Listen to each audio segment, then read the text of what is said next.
Hey y'all, welcome to the Southern Appalachian Herbal Podcast. I'm Judson Carroll and I'm an herbalist. I'm also a wild crafter, a gardener, and herb grower.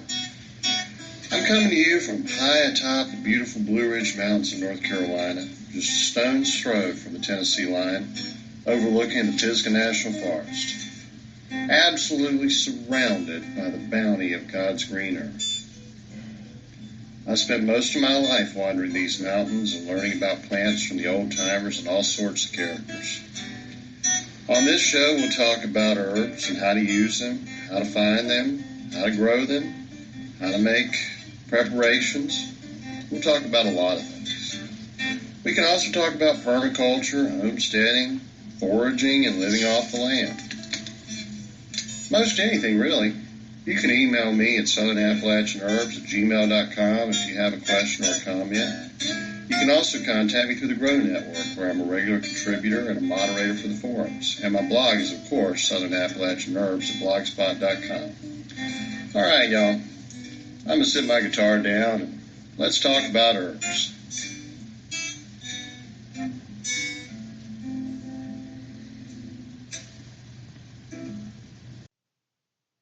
Hey, y'all. Welcome to this week's show. We got a big topic today, so I am just going to jump right in. We're going to talk about herbs for bruises and sprains and such as that. And this information you can find in my new book, Herbal Medicine for Preppers, Homesteaders, and Permaculture People, which is available on Amazon or anywhere books are sold by now. All right, so bruises and sprains. Now, everybody suffers from this. We all know what a bruise is like. And if we have some herbs that we can use to kind of rub in there in case of an herbal infused oil or a salve, or if we have a soak that will help disperse that bruising, to help bring down the swelling, to help with pain, that can be very, very useful. And that's another place, where herbal medicine just has heads and shoulders above modern Western or allopathic. I have trouble saying that word, allopathic medicine. And the reason is, um, well, if you know much about plants, say, for instance, the walnut tree is called, the Latin name is juglans because it secretes a substance called juglone. Now, juglone is a chemical exuded by the roots that actually can kill other plants. It prevents plants from competing with oak trees or pecan trees or hickory nut trees, anything in that family.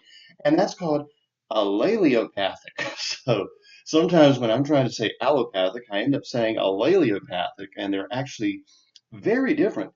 But considering that, as I've often said, malpractice, medical abuse, and overprescription are now either the leading cause or always in the top three leading causes of death in America. Maybe allopathic and allelopathic are a little more alike than we might wish them to be. But it does bring up an interesting point.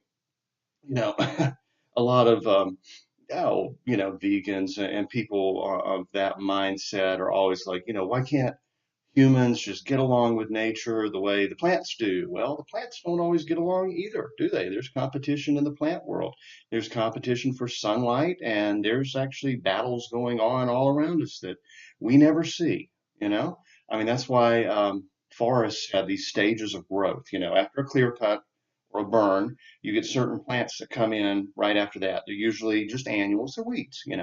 They're going to grow up in the full sunlight. They're going to die back. They're going to provide fertilizer for a couple of years for the next set of growth, which will be a little bit larger plants. Your perennials start coming in. And then your bushes start coming in and little trees start growing. And you have certain trees that grow in the early stage of a forest that are later shaded out by the larger trees. There's competition struggle all around us that we're absolutely unaware of. But the reason that's important to herbal medicine is that wherever we see a clear cut or a recent fire, we can pretty much predict what herbs are going to pop up there in the next spring, which is really good. I mean, fireweed, for instance, grows next spring after a fire. Morel mushrooms like to grow after a fire. So, with that mindset of understanding those cycles of nature, the progressions of a forest or anything. I mean, a field, a meadow, a wasteland. You know what they might call it. You know, an area that's been um, kind of discarded. It's not useful for anything at this point in time, whether there was a building there or the area was cut or, maybe there was a lot of erosion. We can look at those areas and when we're out looking for herbs, we can think, okay, I see a clearing over there. I bet I can find what I'm looking for. And as we get closer to it and we see what stage of growth it is, we know exactly what plants to look for after we've been doing this for a while. I mean, if I'm looking for, like Jerusalem artichokes or um, a Rudbeckia, black-eyed Susan, purple coneflower, such as that, I'm not going to the middle of a dark forest. I'm going to the edge or a place that's been cut and cleared for a while, and that's where I'm going to find what I'm looking for. And same with honeysuckle, which is wonderful antiviral. I mean, so many herbs that it's just one of those things you get a feel for, once you've been hunting for herbs for a while, once you've been in the woods for a while. And I want to encourage everyone to get out and do that. That's one of the main reasons I help with plant identification every week. But getting back to bruises and sprains, we'll deal with broken bones in a week or two. And, broken bones, they need special care and treatment. When we're talking bruises and sprains, we're talking, just impact injuries, twisted ankles, not internal bleeding, not broken bones, obviously.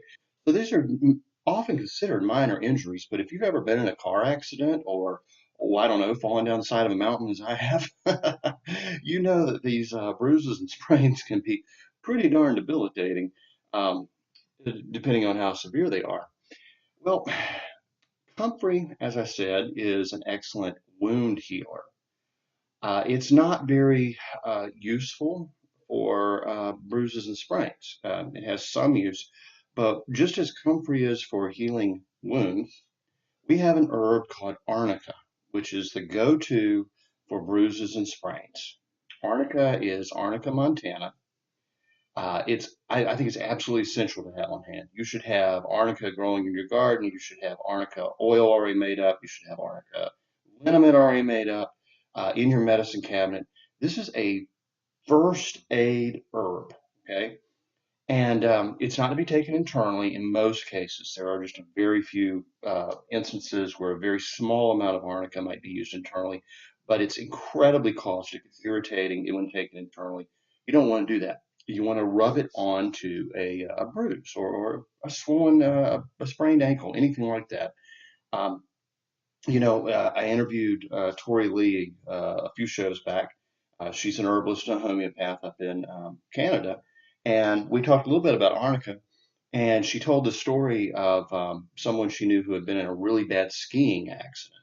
And they had basically fallen on a small tree that was cut down to a stump. So you're talking, a serious direct pointed impact, major bruising. This is the kind of thing where you swell up, you turn black, and it just looks awful. Uh, she immediately applied arnica oil to the person or gave it to them to apply arnica oil to themselves.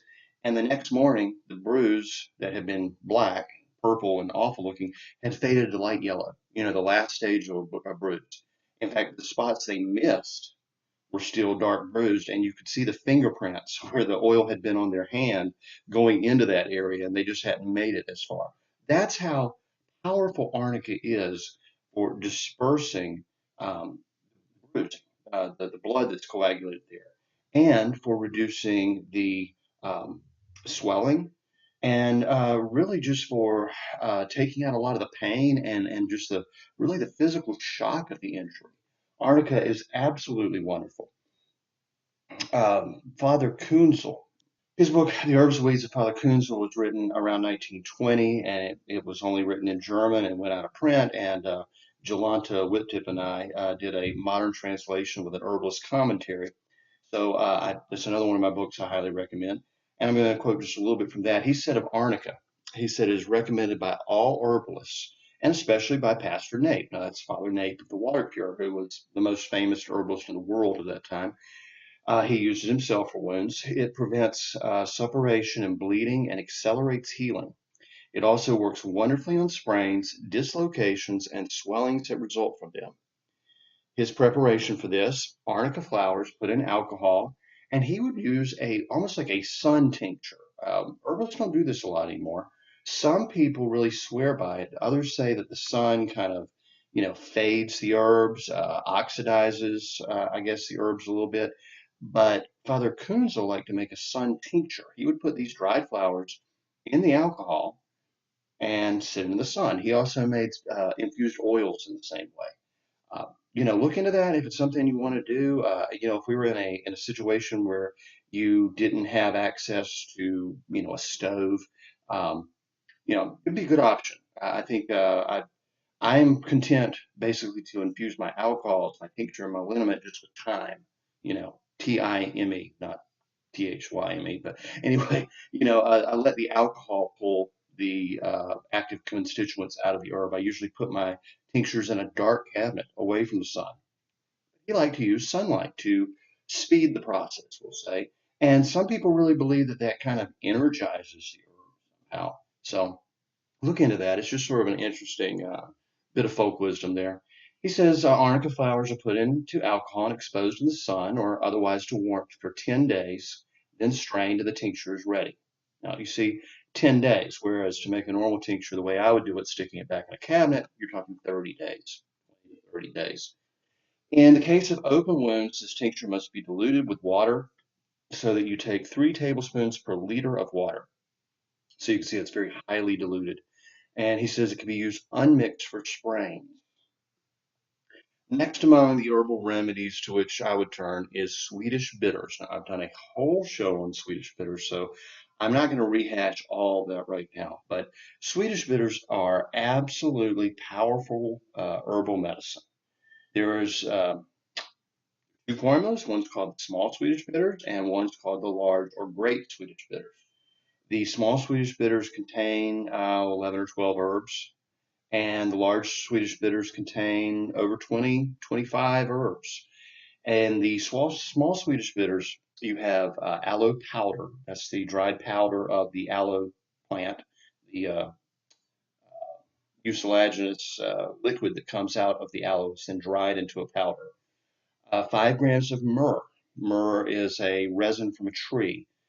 2 grams saffron. That's the crocus flower, the little stamens of the crocus flower. That's the most expensive spice on earth.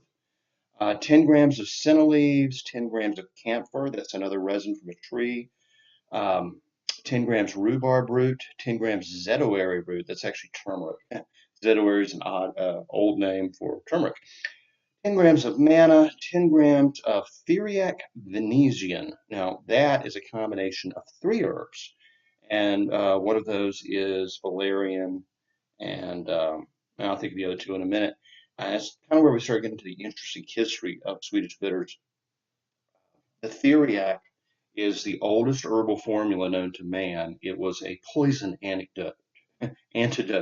poison antidote created by a king who was apparently afraid he was going to get poisoned.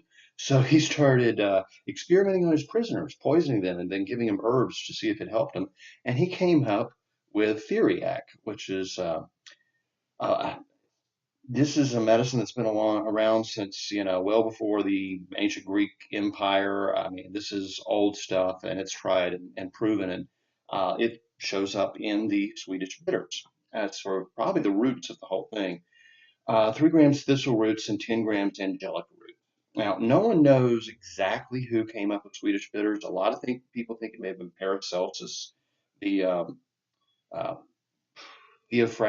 Paracelsus Theophrastus Bombastus von Hohenheim, great doctor and alchemist in the 1500s, and he certainly would have been aware of this formula. And he may well have come up with it. Uh, the Swedish bitters are just sworn by, I mean, in German folk medicine. In this instance, we're using them topically to get rid of bruising and swelling.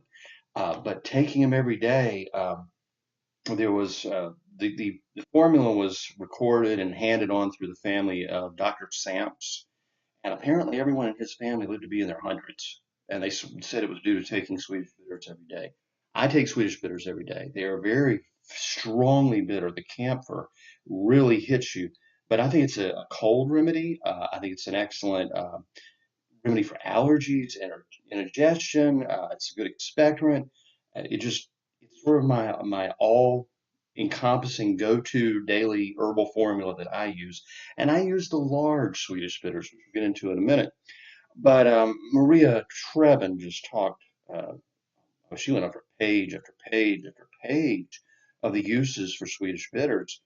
But I mean, for broken bones, sprains, bad bruises, wounds, the topical application of Swedish bitters next to arnica is probably the very best thing, and really good for just like old complaints that won't heal up.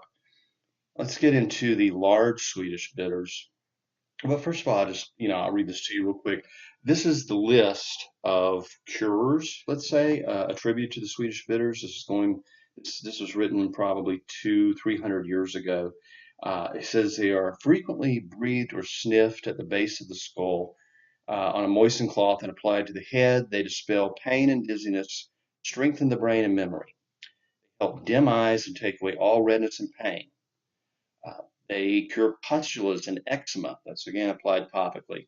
Uh, Toothache, a tablespoon of the drop is taken, kept in the mouth. Blisters of the tongue and other infirmities. The throat, they're good for a sore throat. Stomach cramps, colic. They rid the body of wind or gas and cool the liver, eliminating all trouble in the intestines and stomach and help with constipation. Excellent remedy for stomach disorders and digestion, beneficial for the gallbladder. Um, see, tablespoon of white wine is taken in the morning and evening for 6 weeks for dropsy. Dropsy is water retention where the tissue is getting puffy, like badly chronically swollen ankles essentially. For morning sickness, and it's just a few drops, obviously. Um, Recommend in the last 14 days of pregnancy to help with the birth. Um, After the birth to keep the milk from drying up. They're said to expel worms, even tapeworms in children and adults. They rid children of pustulas. Um, Good for jaundice, hemorrhoids, and that's applied externally and internally. Fainting, just a few drops put in the mouth of someone who's fainted are said to bring them to, and that's probably that very strong scent of the camphor and myrrh, almost like smelling salts, is the way I would kind of think of it. Um, Good for pain and spasms or cramps. Consumption, that's tuberculosis, to restart or increase menstrual flow, a delayed menstrual flow to bring it on. Epilepsy, even. They say it's even useful for epilepsy. I don't know how that would be, but people have sworn by it for hundreds of years. They help with lameness, that's applied externally, and dizziness taken internally. Erysipelas, old condition of pustulas and various things. Fever, very good for fevers. Old, like what they call cancerous sores. These are, old sores that won't heal up. Boils. I mean, as far as wounds, he said they heal without danger. All wounds, whether it be from a stab or a hit. Again, that's taken externally and, applied as a compress externally and taken internally. Take away scars, even from old wounds. They heal fistulas. They heal all burns and scars. You can put it on a burn. It helps prevent the forming of the blister. They serve against swelling and bruises caused by a blow or a fall. If someone cannot eat and doesn't have an appetite, they bring back the taste. True, I've had an annoying cold, a head cold for the past week, and I lost my sense of taste. I get a little half a shot glass full of Swedish bitters for a meal, and it's brought it back to at least 50%. And I mean, could not taste anything for 2 or 3 days before I thought about doing that before a meal. Let's see, they heal frostbitten hands and feet, good for rheumatic pains in the limbs. Again, camphor is commonly used in liniments. Uh, this is probably the only way we really take camphor internally. So we're getting a lot of utilization of that herb. Um, let's see. Corns, they can be applied to corns with a cotton ball. It says they heal the bites of a mad dog and other animals. I cannot attest to that in any way, shape, or form. I think if you're bitten by a mad dog and you have rabies, you probably ought to go to a doctor. But if you were in an emergency situation and you had some Swedish bitters on hand, yeah, at least they're going to help disinfect the wound. And some of the herbs do have antiviral properties. The myrrh, for instance, good for the plague and other infectious diseases. Um, Good for sleep. I mean, they even said take a few drops before bed would help you sleep. This is an interesting one. They say a drunk can be sober on the spot with 2 tablespoons of Swedish bitters. Um, let's see. He who takes these drops in the morning and evening needs no further medication, since they strengthen the body, tone the nerves and the blood, take away the trembling of the hands and feet, and in short, they take away all illness. The body stays supple, the face young and beautiful. Don't know if any of that's true. But like I said, I absolutely swear by my Swedish bitters. I take them every day. And the large Swedish bitters contains angelica, very useful herb, grows wild all up here in the mountains, good for the lungs. Aloe vera, lycopodium, which is ground pine or creeping cedar. So it's an herb we don't use a lot in America, but it's widely used in German folk medicine. Pimpinella, Carlina, that's a thistle. Veronica, um, Althea, that's mallow, gentian, which is a great bitter that's so good for the liver. Calamus root is another one of my favorite herbs. It has wonderful medicinal properties. Camphor I've mentioned. They put a little bit of rock candy in there just to balance out the taste of that camphor. Not enough to make it sweet, though. Trust me, it's very bitter stuff. Viscum album, that is European mistletoe, never to be confused with American mistletoe. European mistletoe lowers blood pressure, relaxes muscles, has various medicinal properties. American mistletoe increases blood pressure, can cause a stroke in the blink of an eye, and causes painful muscle cramps and can kill a person very quickly. Really, you never confuse those two plants. Herbalists really need to make a better effort to distinguish between American mistletoe and European mistletoe because they are not the same in any way, shape, or form. Myrrh is wonderful antibacterial, antiseptic, antiviral. It's got all kinds of good qualities. Juglin, this is walnut leaves again, Walnut leaves are a great bitter. They also have antiseptic properties. They're astringent. Rhubarb, safflower, that's, the plant we get safflower oil from. Good for digestion, various things. Senna, ginkgo biloba. Ginkgo is good for the memory. Ginkgo is good for blood circulation to the brain. The theriac venison again. Potentilla, Artemisia absinthium, that's wormwood. Good old wormwood, one of the best. And that's, when they say it helps get rid of worms and parasites, that's what wormwood has been used for millennia. That's where it gets the name wormwood. But also very good for the liver. It's got some good antiviral properties. Wormwood's an excellent herb. Curcumin.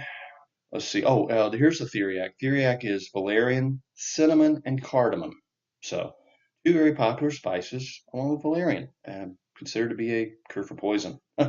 So, take that with a grain of salt. It's old legend, but even well into almost modern times. I mean, 1700s, 1800s, people were still taking theriac regularly as a tonic or a prevention against various illnesses and poisonings. I mean, it has a great history. Now, getting on to some other herbs, colt's foot. Now, this is one you can probably find right now. It's kind of easy to spot right now. Colt's foot has that kind of furry quality like mullein does, but it's a small plant, grows along the ground. Father Neep, or Nape, I'm so bad at pronouncing German, recommended it for bruises and wounds. It's officially Tesselago farfara. He says the leaves are most effective against sore feet when the spots look black and blue and are strongly inflamed. They take away the heat and the pains. If laid on the sores repeatedly, they are an excellent remedy. Therefore, the colt's foot is a superior remedy for inflamed wounds, erysipelas, and similar complaints. Water plantain. Water plantain is not a true plantain, but it looks similar. It has what they call a rubefacient property, which means it mildly irritates the skin. Why would you want that? Well, it's warming. It warms the skin. It actually increases circulation to it, which can help pull out that bruising and help the wound heal faster. It also eases the pain a little bit. Solomon seal, one of the wild plants that grows all around my house. We have Solomon seal, we have false Solomon seal, we have Indian cucumber or twist leaf. These are the wild plants in our area, and we're having a lively conversation about this right now on the Grow Network. If you want to learn a lot about Solomon seal, the root can be used as a poultice or a wash and is useful for bruises, cuts, and sores, and has traditionally been used for hardened boils known as carbuncles. Good old pokeweed, one of my absolute favorite plants. I love eating the poke greens. I use the poke root in tinctures as a lymph cleanser and to help with viruses. Uh, Poke, as I've mentioned before, is one of the things that helped me get through COVID. But the poke leaves can be used as a poultice. And well, you can actually use the root as a liniment as well. Poke has what they call a dispersing quality. It helps move the lymph. It also helps disperse blood. That means when used as a washer, you put it on that bruise, and just like the arnica, it's going to help get rid of the inflammation, the coagulated blood there, the bruising. It just helps take out the pain, swelling, bruising, and inflammation, just like arnica does, but not as powerfully. It's a wonderful first aid because most anywhere in the woods from spring through early fall, you're probably going to be able to spot some pokeweed. I mean, you are in the South anyway, and in most parts of the country. And so if you're injured in the field, in the woods, you grab some of that and you put it on there as a poultice. It really helps. Cow parsnip, it's a really cool plant. It's in the same family as like sweet cicely and celery and different things. Some members of the family are poisonous, okay? Do not confuse cow parsnip with poison hemlock or water hemlock, okay? I mean, those are two, well, the most poisonous plants known to man. But the cow parsnip, you're probably not going to confuse it because it's huge. I've seen these things grow as tall as up to the second story on a house before. Really, really interesting plant. Well, I miss Sweet Cicely in the same family. Both of those plants can be used as a poultice for bruises and swelling. Dodder stems were used by the Cherokee for bruises. Pale Indian plantain, also not a true plantain, poultice used for cuts and bruises and swellings. Pearly Everlasting, we talked about this in a recent show, used for as a poultice for burns, sores, wounds, and bruises. Clintonia, also. Clintonia used for bruises, but especially for dog bites and infections and sores. Stone root, which is Collinsonia. What an odd plant this is. The root actually looks like a big rock.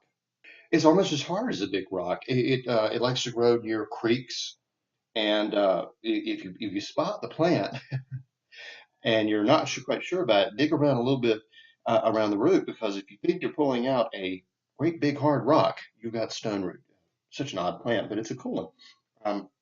Very useful for bruises, used for a wide variety. Let's just put it that way. Stone root was used for as a wide variety of ailments by early Americans and Native Americans, but also for bruises, sprains, burns, wounds, and sores. Wood lily has been found useful for bruises, sores, and wounds as washers. Oak, butterfly weed, or pleurisy root. That's a member of the milkweed family, Asclepias tuberosa. And it's such a great expectorant. We usually think of it as a lung herb. It's useful for pleurisy, as the name would imply. Pleurisy is often associated with pneumonia. It's actually the swelling of the lining. Um, be very, very serious. And pleurisy helps pull the fluids out of that. Pleurisy root, I mean. But a poultice of the root may also be used for bruises and swelling and arthritis. blue flag, which is iris, blue flag iris, iris versicolor. The root can be used for poultices, bruises, sores, and rheumatism. That's another one that's a lot like arnica. You don't want to take it internally, and its actions are kind of similar to arnica. Ground ivy can be used externally for bruising. Heal all or self heal. My word, this stuff grows all over my yard. I have tons of it. Um, it's Prunella vulgaris. Vulgaris means it's common, and boy, howdy, is it common around where I live. As the name indicates, the plant's usefulness. It's used for wounds, bruises, sores, and ulcers. It helps heal. Western sagebrush or wild Russian tarragon. These are two very closely related plants to wormwood. They're in the Artemisia families, and they can be used externally as a poultice for wounds and bruises. Spice bush, one of my favorite plants that grows up here in the woods.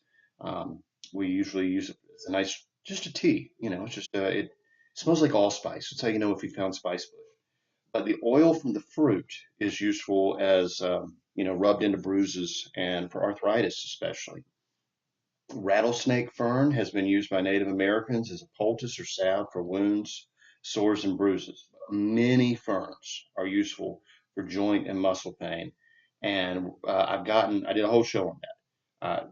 No one really knows how they work, but fresh fern leaves, dried fern leaves, applied to any sore area of the body, whether it's a sore joint from arthritis, whether it's a sprain, a broken bone, sore feet, sore muscles. Who knows why? They just take the pain away. They just pull it out. In German folk medicine, people often make pillows of ferns or stuff mattresses with ferns to help with arthritis and chronic painful conditions. People put ferns in their shoes to keep their feet from getting sore while they're hiking. I don't know why it works, but it's been acknowledged as true by many cultures that didn't necessarily interact with each other through their own observations for thousands of years. Saint Hildegard actually said the devil hates ferns. The devil wouldn't come where there were ferns. So who knows? I mean, something about ferns kept people from hurting, and that could be associated with, well, if they thought they were being tormented by evil spirits, you know, if fern helped with that, their mind went there. So ferns are very useful, and they can actually be grown in pots. I mean, you don't have to go to the woods to find them, but it's fun to do as well, especially in the springtime when we go out and pick the fiddleheads, which are a wonderful wild edible. Fiddleheads from certain ferns. Some ferns are poisonous, some aren't. Some, even commonly, you can actually have some carcinogenic properties, like bracken fern. But certain ferns, when the fronds come out and they're still curled up, like the top of a violin or a fiddle where the tuning pegs are, they're delicious. They taste like well, a lot like asparagus. You just kind of cook them up in a little bit of water, and salt, a little olive oil, um, maybe a little bit of lemon juice. Very, very, very tasty. Other herbs that help with bruises are shepherd's purse. St. John's wort, especially St. John's wort infused in oil, can be used again interchangeably with arnica, but you can also take it internally. St. John's wort helps with nerve injuries as well as muscle and skin injuries. Indigo or wild indigo, hops. Hops are very useful. Again, that's usually used as an oil, but you can use hops internally. Elderberry, alder, balsam fir, pine. These are usually used as a wash. They're astringent. They kind of help pull some of that swelling out. Catalpa, that's another tree. There are a lot of herbs that we can use. And, take this list. You can find it on my blog, southernappalachianherbs.blogspot.com, and start seeing what's around you. You can have your herbs prepared in your home herbal medicine cabinet, and some like pine and fir and catalpa and such, just leave outside and use them when they're needed. That you be able to identify things in advance to use when the time comes. I think that's the very best way to be prepared as far as herbs. Some you want prepared on hand, and some you just want to know where they are when the time comes. Now let's get into our plant identification of the week. This is going to be the Heath family, the Ericaceae. And I figured to go ahead and do this one because people ask me about it all the time. North Carolina is known for our heath plants. We are the state of rhododendrons in the mountains where I live, azaleas in the eastern part of the state where I grew up, where my grandparents live, and blueberries, all in the same family. And the thing about the heath family, the Ericaceae, is many of them are poisonous. Let's just talk first of all about how to identify them. I mean, if you've seen an azalea, you've seen a rhododendron, you've seen a blueberry bush, you know what these are. I'm not going to have to spend a whole lot of time on identifying them. They love acidic soil, and North Carolina being the land of the pine tree, these just go hand in hand with the pines and the high acid, low pH soil we have. Patterns of the Heath family, according to Thomas J. Elpel in Botany in a Day. Heath family is exciting to know as it includes blueberries and huckleberries. Many of the plants have evergreen alternate leaves that can be seen wherever the snow melts away in winter.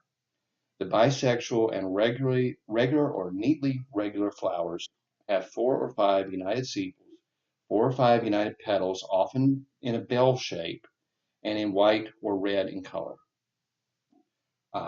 Expect to find either the same number or twice as many stamens as sepals.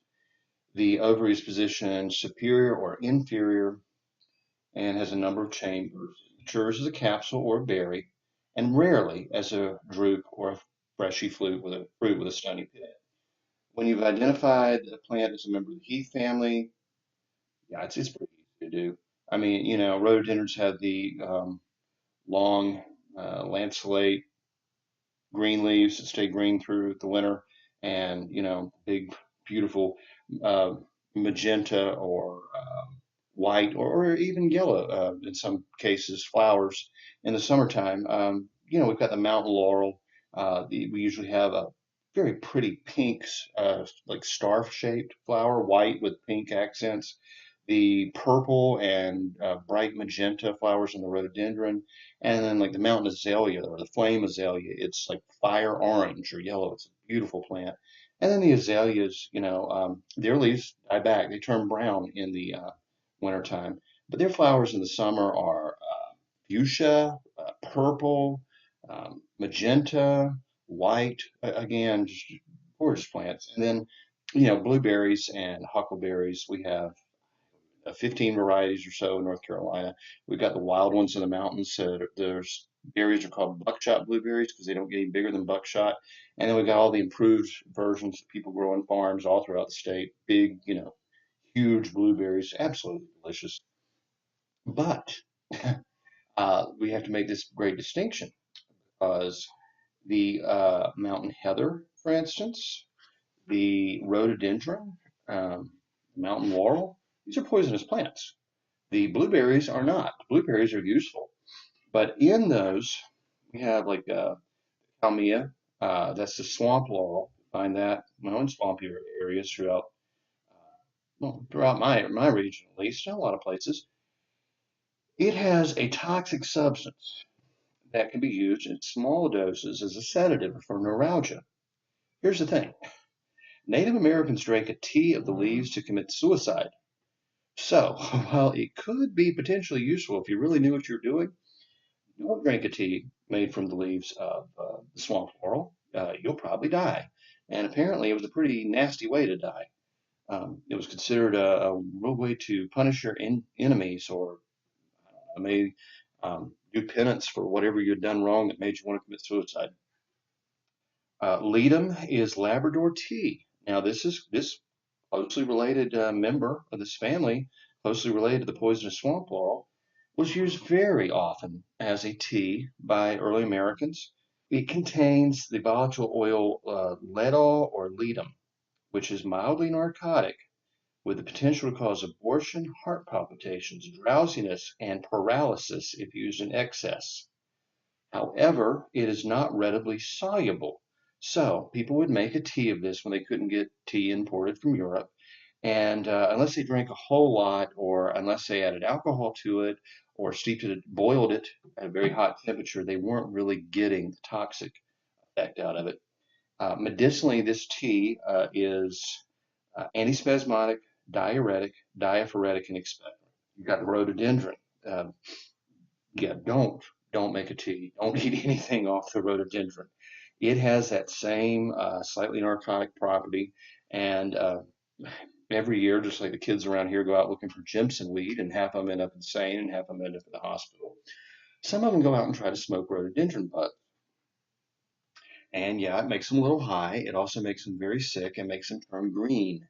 You always know someone who's been smoking rhododendron buds because their skin turns green, and then they get sick and go to the hospital. So, again, don't do that. There are much easier ways to have a good time.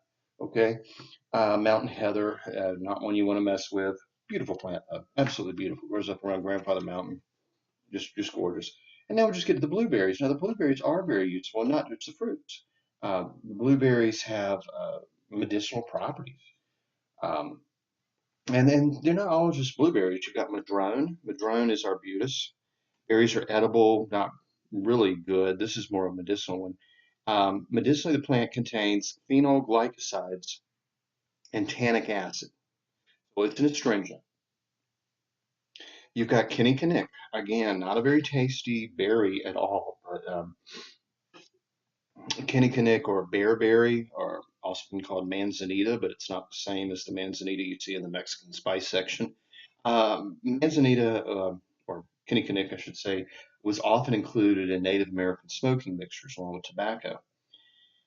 The berries are mealy, they don't have much taste at all, but the plants are rich in astringent, tannic, and gallic acids, and the same simple phenolglycosides as the madrone. In presence of bacteria and alkaline urine, the phenols are hydrolyzed in the bladder and into the disinfectant hydroquinone. So you see, you can take the bearberry as a treatment for bladder infections and such. It actually creates its own hydroquinone in the body. It's useful for urinary tract ulcerations and inflammations, and as a solvent for kidney stones or bladder stones. In the case of acid urine, sodium bicarbonate must be taken with the herb to activate the reaction. High tannin content makes it useful as a sitz bath after childbirth. The plant can be used in hide tanning. You can even tan the bottoms of your feet with it to prevent blisters by soaking them in the tea the night before hiking. So that's a nice tip. You've got wintergreen. Now this is the salal. This is the wintergreen that has the berries. It's not Cambodium or the alligator wintergreen. This is the one that, if you look up a picture of wintergreen, you're going to see this little green plant with red berries, and that's the one they're talking about. It really is more of a Pacific Northwest plant. Rarely looks the same around here, but we do get a little bit. It doesn't have any flavor though. It really lacks the wintergreen flavor. I don't even use it. Berries are edible and tasty, and I am told, like up around Pennsylvania, that berries have a lot more flavor than they do where I live. So in in New England and maybe down to about the Mid Atlantic, if you live in that area, definitely worth looking for. See, the leaves contain the phenolic glycoside methyl salicylate, which is like willow. It can be used as an aspirin substitute or a tea in place of aspirin that reduces fever and inflammation. And originally it was grown to make wintergreen oil, but now that's mostly made from birch.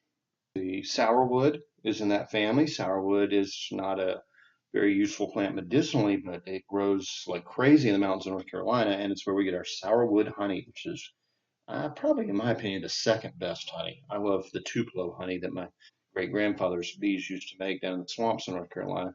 But the sweet gum, basically sweet gum honey. But the sourwood honey is absolutely delicious. It's champagne in color. It's very light. It has a slight acidity to it. And most of the times you buy it, unless you're getting it from a really reliable source, you're actually getting just cheap wildflower honey cut with corn syrup. I hate to rat out my fellow Appalachians, but a lot of people get ripped off that way. Then there is blueberry or huckleberry, craneberry, bilberry, lingonberry. They're all in the same family.